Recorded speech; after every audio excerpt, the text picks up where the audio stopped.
السلام علیکم عزیز ناظرین، کیسے ہیں آپ لوگ؟ یہ دنیا بہت بڑی ہے اور اس دنیا کی آبادی تقریباً 8.2 بلین ہے۔ یہ تمام لوگ اس دنیا کے 195 ممالک میں بٹے ہوئے ہیں۔ آج کی اس دنیا میں ایک جگہ سے ہزاروں کلومیٹر دور کسی شخص سے بات کرنا بہت آسان ہے، لیکن 19ویں صدی سے پہلے یہ کام اتنا آسان نہیں تھا۔ پہلے کے زمانے میں بات چیت خط کے ذریعے ہوتی تھی۔ یہ خط تو ایک انسان دوسری جگہ لے جاتا تھا، کبوتر کے ذریعے بھی بھجوا دیا جاتا تھا۔ دور دراز فاصلوں پر رابطے کے لیے دھواں، آگ، ڈھول اور سورج کی ریفلیکٹڈ ریز جیسے ذرائع کا استعمال بھی کیا جاتا تھا۔ جھنڈوں کے ذریعے دیے گئے اشارے بھی مختصر فاصلے پر کمیونیکیشن کے لیے استعمال ہوتے تھے۔ طویل فاصلے پر رابطے کا تصور 18ویں صدی کے آخر میں الیکٹرک سگنلنگ کے تجربات سے شروع ہوا۔ سائنسدانوں نے بجلی کے ساتھ تجربات کیے۔ 1792 میں فرانسیسی انجینئر کلاڈ چیپ نے ایک ویژول سگنلنگ سسٹم متعارف کروایا جس کا نام سیمیفور ٹیلی گراف تھا۔ یہ ایک ٹاور تھا جس کے اوپر بلیڈز لگائے گئے تھے۔ ان بلیڈز کو مختلف سنمتوں میں گھمایا جاتا تھا جسے پھر ڈی کوڈ کر لیا جاتا تھا۔ پیغام کو دور تک پہنچانے کے لیے یہ ٹاورز کچھ کلومیٹر کے فاصلے پر ایک لائن میں لگا دیے جاتے تھے۔ جیسے ہی ٹاور کے بلیڈز گھومتے تو یہ پیغام ایک ٹاور سے دوسرے سے تیسرے اور پھر آگے تک چلا جاتا، جس سے پیغام کو دور تک پہنچانے میں آسانی بھی ہوتی اور یہ جلدی بھی پہنچ جاتا۔ یہ نظام طویل فاصلے پر پیغام پہنچانے کے لیے گھڑ سواروں کے مقابلے میں بہت تیز تھا، اور ایک بار تعمیر ہونے کے بعد اس کے چلانے کے اخراجات بھی کم تھے۔ سیمیفور ٹیلی گراف الیکٹرک ٹیلی گراف سے پہلے کی ایک ایجاد تھی جس نے نصف صدی بعد ان کی جگہ لے لی، اور یہ بھی سستا اور زیادہ تیز تھا۔ ویژول ٹیلی گرافز کو 19ویں صدی کے میڈ تک مکمل طور پر الیکٹرک ٹیلی گراف نے ریپلیس کر دیا تھا۔ پہلے دو الیکٹرک ٹیلی گرافز تقریباً ایک ہی وقت میں نمودار ہوئے، یعنی 1837 میں۔ الیکٹرک سگنلنگ کے تجربات 18ویں صدی سے ہی چل رہے تھے۔ اس دوران لوگوں نے تجربات سے یہ جانا کہ اگر ایک تار جس میں کرنٹ موجود ہو اسے کمپاس کے قریب لے جایا جائے تو کمپاس کی سوئی گھوم جاتی ہے۔ انہوں نے ایک گلوا نومیٹر بنایا جس میں تار سے کرنٹ گزارنے پر اس کی سوئی گھوم جاتی تھی۔ 1837 میں ولیم کاک اور چارلس اونٹسٹون نے گلوانومیٹر کے اصول کو استعمال کرتے ہوئے ایک ٹیلی گراف بنایا۔ اس ٹیلی گراف کے پینل پر الفابیٹس لکھے گئے تھے جنہیں مختلف لائنوں کے ذریعے آپس میں جوڑا گیا تھا۔ یہ لائنیں 5 اچھے پوائنٹرز کے ساتھ بھی جوڑی ہوئی تھیں۔ اس ٹیلی گراف میں سوئچ بھی موجود تھے جن سے ان پوائنٹرز کو لیفٹ اور رائٹ گھمایا جاتا تھا۔ ان پوائنٹرز کو گھمانے کا مقصد کسی بھی الفابیٹ کی نشاندہی کرنا تھا۔ فرض کریں کہ آپ الفابیٹ بھی سلیکٹ کرنا چاہتے ہیں تو پہلے آپ فرسٹ پوائنٹر کو رائٹ اور فورتھ پوائنٹر کو لیفٹ کی طرف گھمائیں گے تو لیٹر بی کی نشاندہی ہو جائے گی۔ اس طرح سے آپ کسی بھی لیٹر کو منتخب کر سکتے تھے۔ یہ سب کچھ پیغام بھیجنے والا شخص کر رہا ہوتا تھا، اور اسی طرح دوور بیٹھے شخص کے پاس بھی وہی پینل ہوتا تھا جس پر پوائنٹرز گھوم رہے ہوتے تھے، اور وہ آپ کا بھیجا ہوا پیغام نوٹ کر لیتا تھا۔ یہ ٹیلی گراف 5 اچھے سوئیوں پر مشتمل تھا اور اس کے پینل میں تقریباً ہر الفابیٹ موجود تھا، جس کی وجہ سے اسے چلانا آسان تھا لیکن اسے بنانا مہنگا تھا۔ بعد میں 2 سوئیوں والے ٹیلی گراف بھی آئے لیکن ان سے پیغام بھیجنے کے لیے زیادہ مہارت کی ضرورت تھی۔ 1837 میں ہی ایک امریکی پینٹر سیموئل مورس نے مورس ٹیلی گراف ایجاد کیا۔ اس ٹیلی گراف میں ایک بٹن تھا جسے دبانے سے ایک الیکٹرک سرکٹ مکمل ہوتا تھا اور بجلی تار کے ذریعے سے رسیور تک پہنچ جاتی جہاں ایک کلیک کی آواز سنائی دیتی۔ یہ دونوں ٹیلی گراف الیکٹرک وائرز کے ذریعے آپس میں جڑے ہوتے تھے۔ اس آواز کو ریٹن میسج میں تبدیل کرنے کے لیے مورس نے مورس کوڈ بھی ایجاد کیا جو نقطوں اور ڈیشوں پر مشتمل تھا، جیسا کہ آپ اس تصویر میں دیکھ سکتے ہیں۔ ایک کلیک کا مطلب ایک نقطہ ہوتا تھا اور 3 مسلسل کلیک ایک ڈیش کے لیے ہوتے تھے۔ ایک ہی لفظ کے حروف کے درمیان ایک مختصر وقفہ ہوتا تھا جو 3 یونٹس کے برابر تھا، اور 2 الفاظ کے درمیان 7 یونٹس کا وقفہ دیا جاتا تھا۔ ناظرین، اب ہم آپ کو ہر الفابیٹ کے مورس کوڈ کی آواز سناتے ہیں۔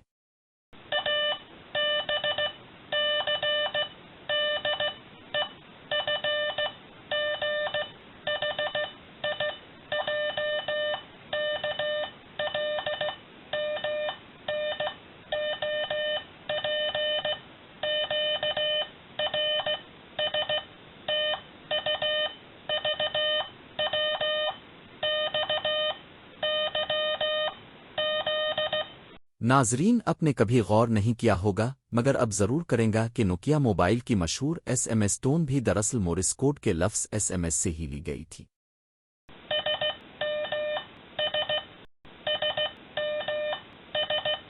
کمیونیکیشن کی تاریخ کی سب سے اہم پیشرفت ٹیلی فون کی ایجاد تھی، جسے 1876 میں الیگزینڈر گراہم بیل نے ایجاد کیا۔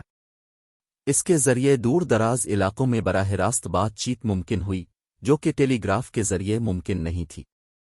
اس ایجاد نے کمیونیکیشن کو بنیادی طور پر بدل دیا، کیونکہ اب صرف لکھے ہوئے پیغامات کے بجائے آواز کے ذریعے بات چیت کی جا سکتی تھی۔ گراہم بیل کے ٹیلی فون میں ایک ٹرانسمیٹر تھا جس میں بولنے والا شخص بات کرتا تھا۔ اس ٹرانسمیٹر میں ایک ڈایافرام، مقناطیس اور تاروں کا کوائل تھا۔ جب ساؤنڈ ویوز ڈایافرام سے ٹکراتے تو وہ آگے پیچھے موو کرتا، جس سے مقناطیس کی میگنیٹک فیلڈ اثر انداز ہوتی۔ میگنیٹک فیلڈ میں تبدیلی کی وجہ سے تاروں کے کوائل میں کرنٹ پیدا ہوتا تھا، جو ساؤنڈ ویوز کو الیکٹرک ویوز میں بدل دیتی تھیں اور پھر وہ تار کے ذریعے سے ریسیور تک پہنچ جاتی تھی۔ اسی طرح ریسیور میں بھی ایک ڈایافرام تھا اور تاروں کا کوائل تھا جو ایک فیرو میگنیٹ کے گرد لپٹا ہوا تھا۔ ٹرانسمیٹر سے آنے والا کرنٹ کوائل میں سے گزرتا اور فیرو میگنیٹ کی وجہ سے میگنیٹک فیلڈ پیدا کر دیتا۔ یہ میگنیٹک فیلڈ ڈایافرام میں حرکت پیدا کر دیتی، جس سے الیکٹرک ویوز ساؤنڈ ویوز میں تبدیل ہو جاتی تھیں اور دوسرا شخص پیغام سن لیتا تھا۔ اس کے بعد کمیونیکیشن کی تاریخ میں وائرلیس کمیونیکیشن ایک اہم پیش رفت تھی۔ وائرلیس ٹیکنالوجی کی ایک طویل تاریخ ہے۔ وائرلیس کمیونیکیشن میں James Clerk Maxwell, Heinrich Hertz, Guglielmo Marconi اور نکولا ٹیسلا قابل ذکر نام ہیں۔ جیمز کلارک میکسویل اور ہنریچ ہرٹز نے الیکٹرو میگنیٹک ویوز کی تھیوریٹیکل بنیاد اور تجرباتی تصدیق میں اہم کردار ادا کیا، جس کی وجہ سے وائرلیس کمیونیکیشن ممکن ہوا۔ اگرچہ گولیامو مارکونی اور نکولا ٹیسلا کو وائرلیس کمیونیکیشن کے عملی استعمال کے آغاز کا کریڈٹ دیا جاتا ہے، لیکن میکسویل اور ہرٹز وہ سائنسدان تھے جن کے کام نے ان کے ایجاد کی بنیاد رکھی۔ میکسویل نے 1880 کی دہائی میں الیکٹرو میگنیٹک ویوز کی ایگزسٹنس کو تھیوریٹیکلی پریڈکٹ کیا اور یہ بتایا کہ الیکٹرو میگنیٹک ویوز یعنی الیکٹریسٹی اور میگنیٹزم کی ویوز ہوتی ہیں جو ماحول میں موجود ہوتی ہے، لیکن انہوں نے کسی ایکسپیریمنٹل کام سے اس بات کو ثابت نہیں کیا تھا۔ ہرٹز نے میکسویل کی تھیوریٹیکل پریڈکشن کو تجرباتی طور پر کنفرم کیا۔ 1880 کی دہائی کے آخر میں انہوں نے تجربہ کیا۔ ہرٹز نے اسپارک گیپ ٹرانسمیٹر اور لوپ اینٹینا کو الیکٹرو میگنیٹک ویوز کو جنریٹ کرنے اور ڈیٹیکٹ کرنے کے لیے استعمال کیا، جسے آج ہم ریڈیو ویوز کے طور پر جانتے ہیں۔ ہرٹز نے ثابت کیا کہ الیکٹرو میگنیٹک ویوز کو ہوا میں پروپگیٹ کیا جا سکتا ہے، لیکن انہوں نے ان ویوز کو کمیونیکیشن کے لیے استعمال نہیں کیا۔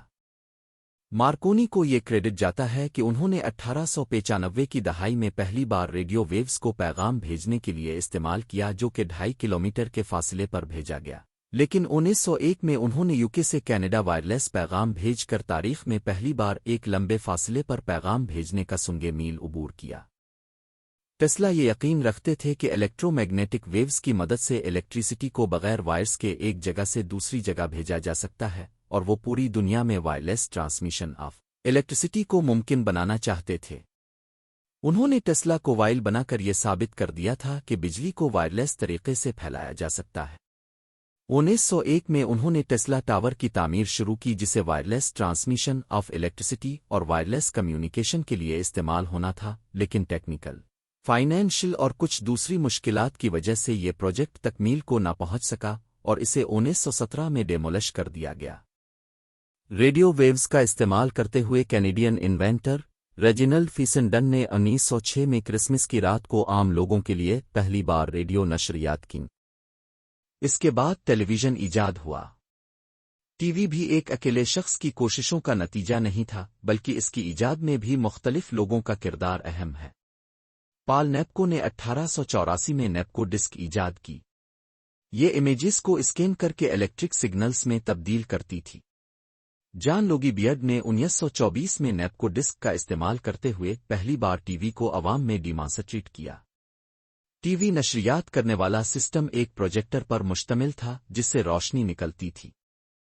اس کے سامنے نیپکو ڈسک تھی جس میں اسپائرل ڈائریکشن میں سوراخ کیے گئے تھے۔ روشنی ان سوراخوں سے نکل کر سامنے موجود آبجیکٹ یا شخص پر پڑتی تھی جسے براڈ کاسٹ کرنا ہوتا تھا۔ یہ ڈسک گھومتی تھی اور لائنوں کی شکل میں آبجیکٹ یا شخص کو مکمل اسکین کر لیتی تھی۔ اس سسٹم میں فوٹو سیل بھی موجود تھے جو آبجیکٹ یا شخص پر پڑنے والی روشنی کو ڈیٹیکٹ کرنے کے بعد اسے الیکٹرک ویوز میں تبدیل کر دیتے تھے۔ یہ الیکٹرک ویوز وائرلیس وائرس کے ذریعے ریسیور تک بھیجی جاتی تھیں، جہاں یہ دوبارہ روشنی میں تبدیل ہو کر ایک تصویر کا ڈسپلے دے دیتی تھیں۔ 1927 میں امریکی انوینٹر فالو فارنس ورتھ نے الیکٹرانک ٹی وی ایجاد کیا۔ اس میں امیج کی کوالٹی بھی اچھی تھی اور یہ تیز بھی تھا۔ 1954 میں پہلا کلر ٹی وی متعارف ہوا اور پھر وقت کے ساتھ ساتھ ٹی وی میں جدت آتی گئی۔ 1973 میں پہلا موبائل فون ایجاد ہوا جو کہ امریکی انجینئر مارٹن کوپر نے ایجاد کیا تھا۔ یہ فون 10 انچ لمبا تھا اور وزنی بھی تھا۔ یہ فون 1973 میں عام لوگوں کے استعمال کے لیے دستیاب نہیں تھا کیونکہ یہ مہنگا اور سائز میں بڑا تھا اور اس سے کال کرنے کے لیے ایک موبائل نیٹ ورک کی بھی ضرورت تھی۔ پہلا کمرشل موبائل فون 1983 میں ریلیز ہوا جس کا نام موٹرولا ڈائناٹیک 8000X تھا اور اس کی قیمت تقریباً $4000 تھی۔ یہ فون ایک لگژری کی علامت تھا۔ اس فون سے صرف وائس کال ہی ممکن تھی۔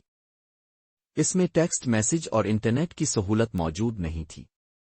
1990s کے آغاز میں نوکیا نے 2G موبائل فونز متعارف کروائے جن میں کال کے ساتھ ساتھ SMS کی سہولت بھی موجود تھی۔ 1990s کے آخر میں ایسے فونز نے مارکیٹ میں قدم رکھا جن میں GPS کی سہولت بھی موجود تھی۔ یہ انٹرنیٹ آج کے انٹرنیٹ کے مقابلے میں بہت سست رفتار تھا۔ سال 2000 کے بعد 3G فونز کی آمد شروع ہوئی۔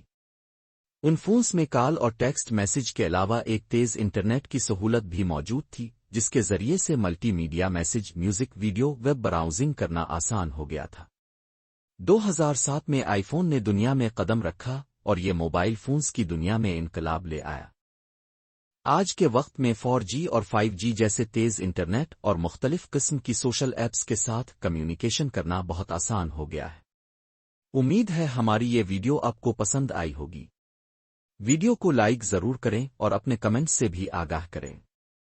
اس طرح کی مزید ویڈیوز کے لیے چینل کو سبسکرائب بھی کریں۔